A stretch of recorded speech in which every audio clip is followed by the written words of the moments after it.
Come and fly away with me. Come and fly away with me. Come and fly away with me. Assalamualaikum warahmatullahi wabarakatuh. Perkenalkan, nama saya Deborah Rita Amirul Anissa dari NPM 19410072 dari Prodi Ilmu Komunikasi, Fakultas Ilmu Sosial dan Politik, Universitas Slamet Riyadi Surakarta. Kali ini saya akan membahas tentang fitur biografi. Fitur biografi yaitu fitur yang berisi tentang kisah hidup seseorang. Nah, kali ini saya akan membahas tentang biografi Pak Bob Sadino.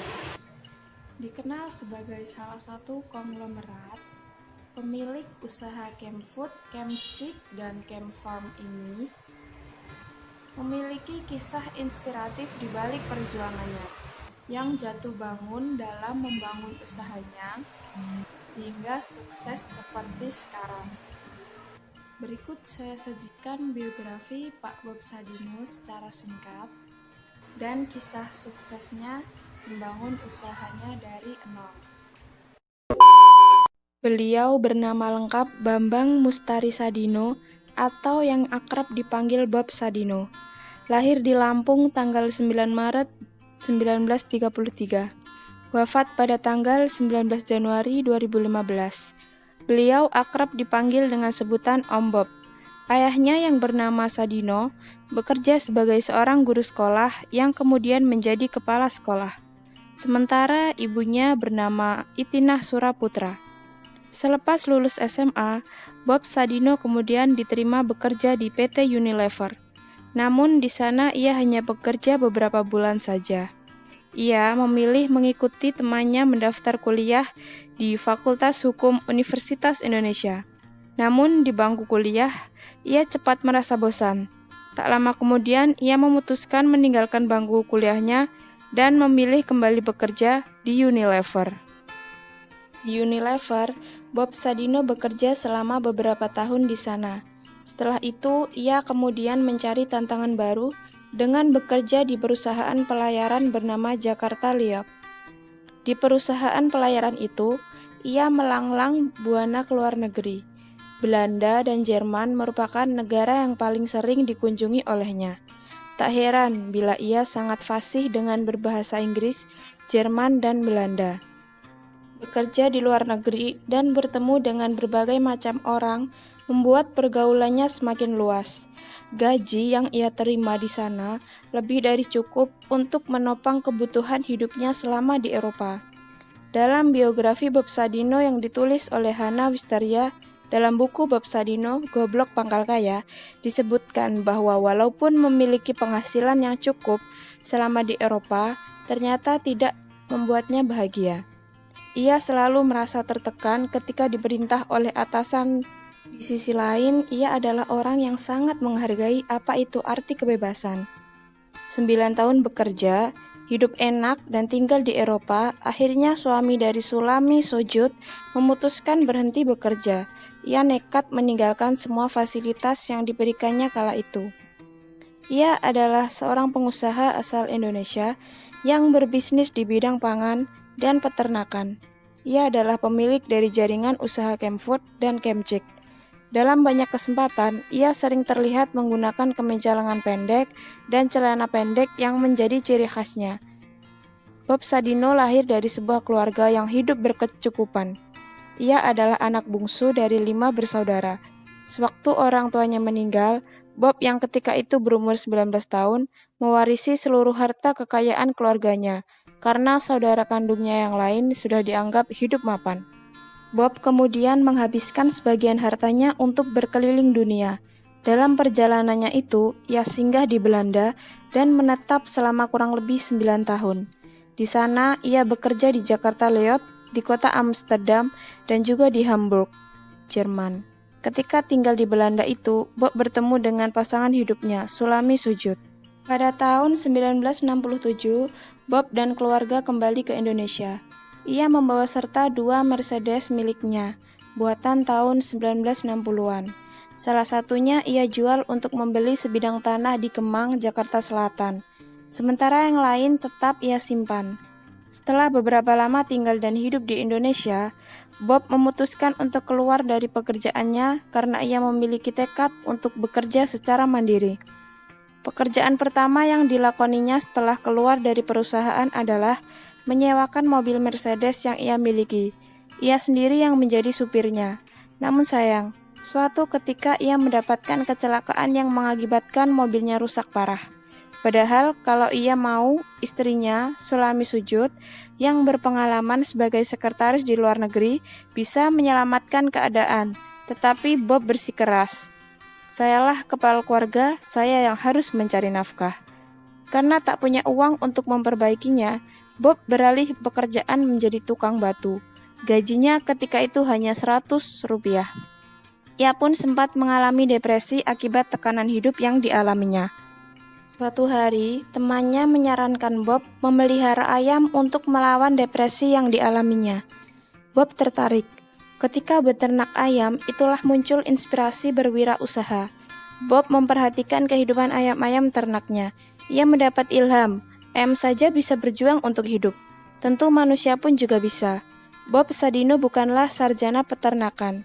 Ia kemudian mempelajari cara mengembangbiakan ayam broiler berbekal petunjuk dari majalah peternakan dan pekerbunan yang berbahasa Belanda.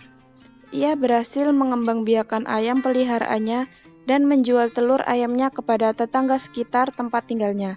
Bob Sadino adalah orang yang pertama kali memperkenalkan telur ayam negeri di Indonesia. Ilmu memang berserakan di mana-mana di seluruh muka bumi ini. Jauh lebih banyak dibanding yang ada di dalam gedung sekolah ataupun kampus. Bahkan seekor ayam pun bisa memberikan ilmu dan inspirasi yang sangat berharga.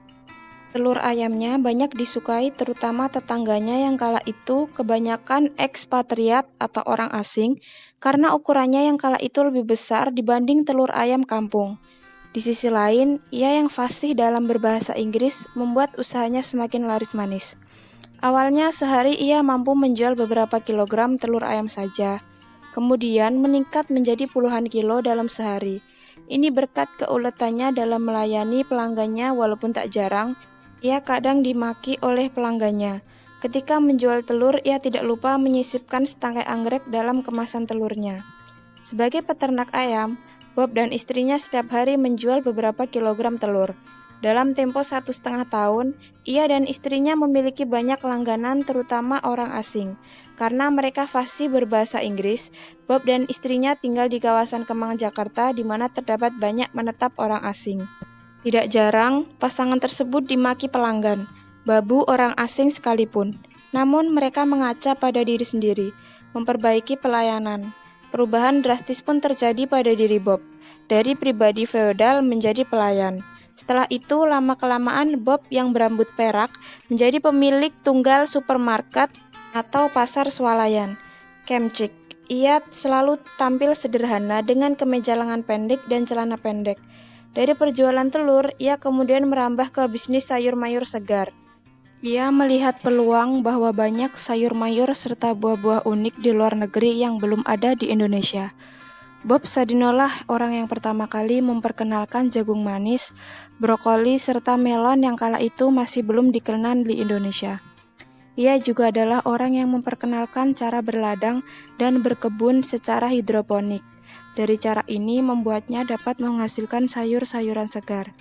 Di samping itu, ia juga bekerja sama dengan para petani lokal. Dari sini, ia kemudian mendirikan PT Chem Farm yang kemudian produknya berupa sayur-sayuran diekspor ke Jepang. Dari bisnis sayur mayur, Bob Sadino kemudian merambah ke bisnis daging olahan. Produk andalannya adalah sosis, bakso, burger dengan sertifikasi MUI dan berstandar mutu tinggi. Setelah itu, Bob Sadino kemudian mendirikan Kemcik, sebuah supermarket yang sangat modern di wilayah Kemang, Jakarta. Setelah sukses sebagai pengusaha agribisnis, Bob Sadino melebarkan usahanya ke sektor properti dengan mendirikan The Mansion, sebuah hunian apartemen di wilayah Kemang, Jakarta, bekerja sama dengan Agung Sedayu Group. Bisnisnya yang cukup banyak membuat Bob Sadino dikenal sebagai seorang konglomerat atau pengusaha sukses. Walaupun demikian, Bob Sadino dikenal sebagai sosok yang ramah dan bersahaja. Dalam kesehariannya, selain mengurus usahanya, ia juga banyak mengisi seminar sebagai seorang pembicara. Pria yang dikenal gemar menggunakan celana pendek dan baju safari ini sangat menyukai musik country. Bob percaya bahwa setiap langkah sukses selalu diawali kegagalan demi kegagalan. Perjalanan wirausaha tidak semulus yang dikira. Ia dan istrinya sering jungkir balik.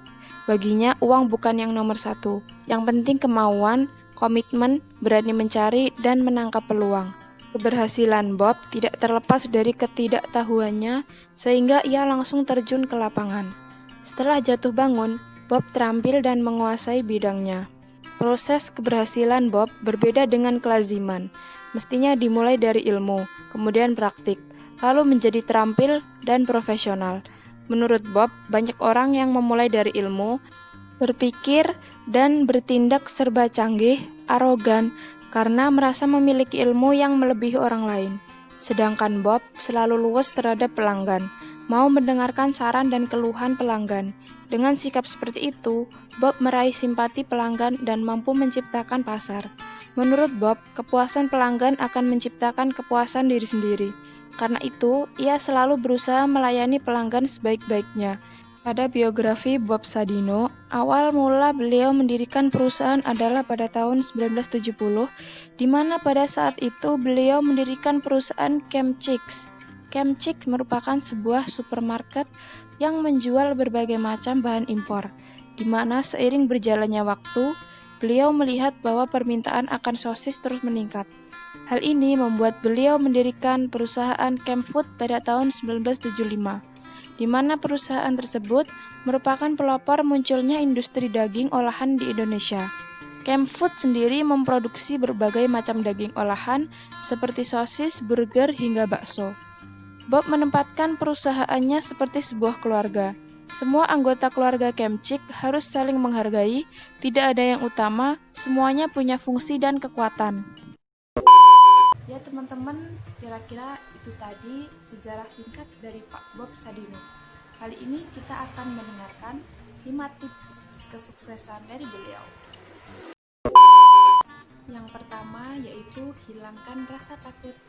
Hilangkan rasa takut untuk memulai apapun.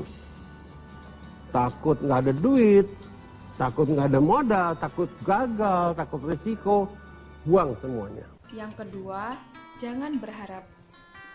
Kedua, jangan mengharap. Karena di belakang harapan, setiap harapan ada kekecewaan.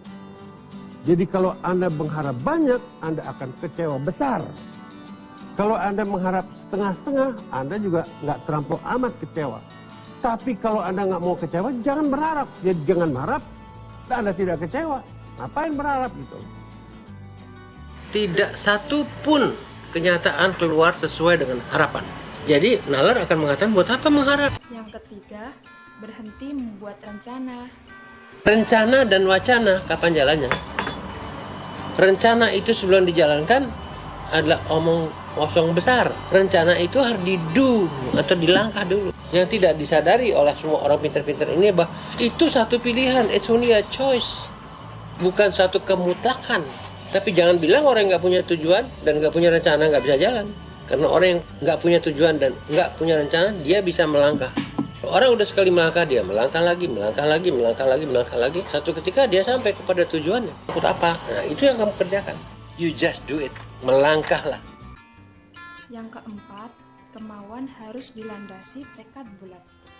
Orang punya kemauan.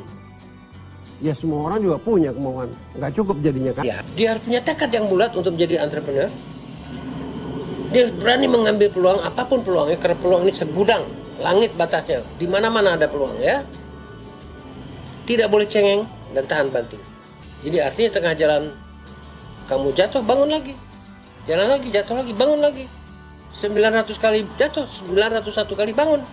Yang kelima, resiko sama dengan peluang. Jadilah pemburu resiko. Risiko itu adalah peluang.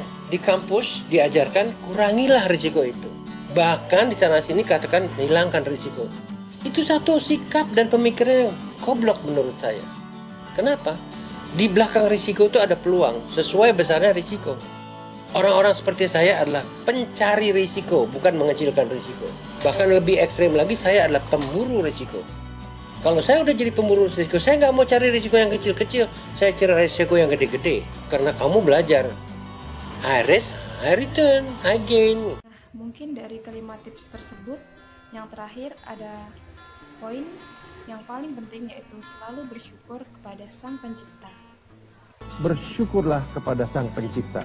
Karena atas ridhonya lah Anda berubah dari orang biasa menjadi seorang entrepreneur. Nah, itu tadi sedikit biografi dari Pak Bob Sadino dan tips kesuksesan dari beliau. Mohon maaf jika banyak kesalahan. Semoga menginspirasi. Assalamualaikum warahmatullahi wabarakatuh.